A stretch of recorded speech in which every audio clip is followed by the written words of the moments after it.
조갑제 TV 시청자 여러분 안녕하십니까. 2024년 10월 31일 오후 1시입니다. 기자 정신이 요사이 도전받고 있는 가운데 최보식의 언론이라는 이 인터넷 매체를 통해서 기자 정신을 지키려고 노력하는 몇 안 되는 언론인 중에 한 분이 최보식 기자입니다. 조선일보에서 활약을 하고 특히 최보식이 만난 사람이라는 유명한 인터뷰를 담당했던 분인데, 역시 기자정신의 입장에서 지금 KBS 사장 인사를 비판하는 글을 올렸습니다. 이걸 소개해 드리면서 한국의 기자들이 느끼는 바가 있어야 될 것이라는 소감을 덧붙입니다. 지금 기자라는 직업으로 먹고 사는 사람이 아마 한국에서 3만 명 넘을 겁니다. 3개 사단입니다. 아마 인구당 기자 수가 제일 많은 나라가 아닌가 하는 생각이 드는데요. 이러다가는 전 국민 기자화가 될지 모르겠습니다.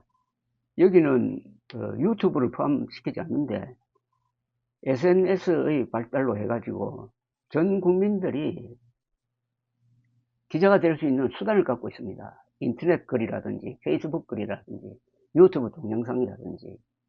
그렇다면 기자 정신은 뭐냐 하는 원점으로 한번 돌아갈 필요가 있는데, 그것은 뭐니 해도 두 가지 단어로 설명이 되는 거죠. 팩트 파인딩 스페셜리스트입니다. 사실을 전달하고 사실을 확인하는 전문가입니다. 또 그런 일을 하면서 공정해야 합니다. 사실과 공정이 기자 정신입니다. 그런데 이번 박장범 앵커를 KBS 사장으로 지금 임명하려고 하는 이 정부, 윤석열 정부의 이런 작전이 과연 성공할 수 있느냐 하는 데 대해서 최보식 기자는 이런 글을 올렸습니다. 최보식의 언론. 이 최보식의 언론을 많이 구독해 주시기 바랍니다.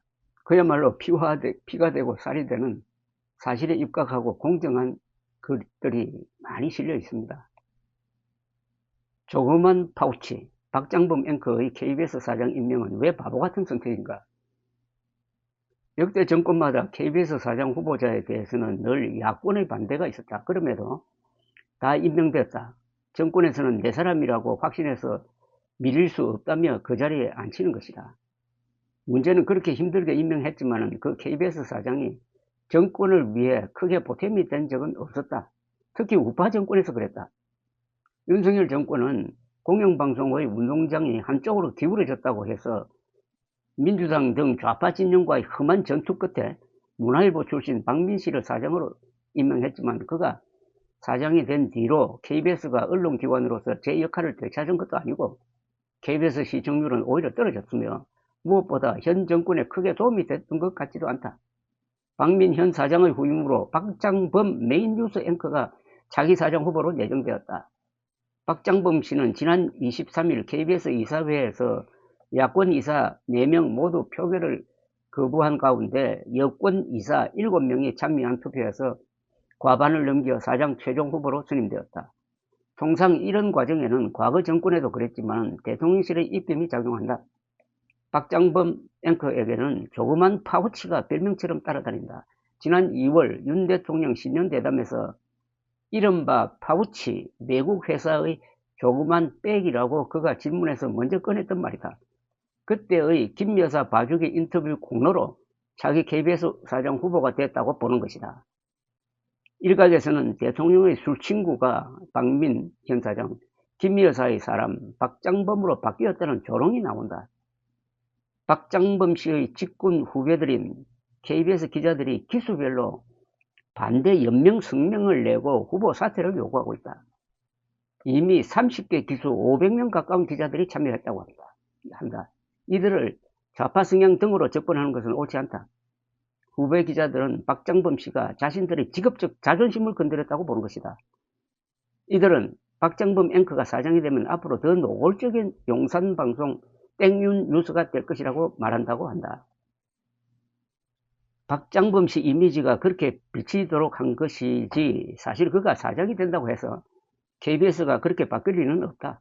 사장이 인사권과 경영권을 가지고 있다고 해도 정권의 입맛에 맞게 뉴스 방향이나 내용을 어떻게 할 수 있는 데는 한계가 있다.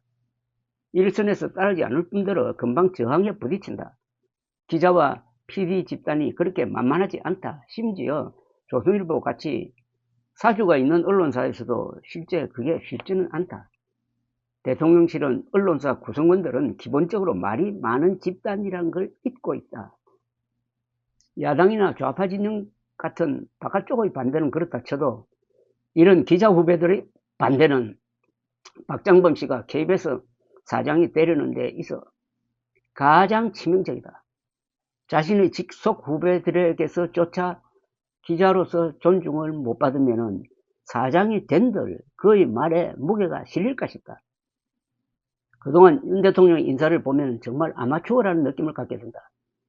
자기 편이라고 여기면 그 자리에 맞는지를 따지지 않고 대놓고 꽂아 넣어왔다. 대통령실이 내심 KBS의 협조 같은 걸 원했으면 차라리 박장범 씨를 사장보다 보도본부장으로 밀었으면 말도 안 나오고 더 소개의 목적에 맞았을 것이다. 박장범 씨는 국회 인사청문회와 대통령의 임명제가를 거쳐 KBS 사장에 최종 임명된다. 아마 대통령실은 박장범 사장 임명을 밀어붙이겠지만 그 과정에서 윤 대통령의 가뜩이나 없는 점수를 까먹는 일만 계속될 것이다. 빨리 손 트는 게 낫지 무슨 가치나 철학이 있거나 남는 장사도 결코 아니라는 뜻이다. 빨리 손 트는 게 낫지 무슨 가치나 철학이 있거나 남는 장사도 결코 아니라는 뜻이다. 흔히 언론 자유는 모든 자유의 어머니라고 합니다. 언론 자유가 있으면은 선거의 자유 또는 양심의 자유 등등도 보장이 되는데 언론 자유가 무너지면은 모든 자유도 같이 무너진다. 그런데 이 언론의 자유는 사실 따지고 보면은 언론사의 자유이기도 하지만은 기자 한 사람 한 사람의 개인의 자유이기도 합니다. 그러니까 기자 한 사람이 버티면은 언론사도 정권도 어떻게 할 수 없는 게 이 언론의 속성입니다. 최도식 기자는 그 점을 지적하고 있습니다. 감사합니다.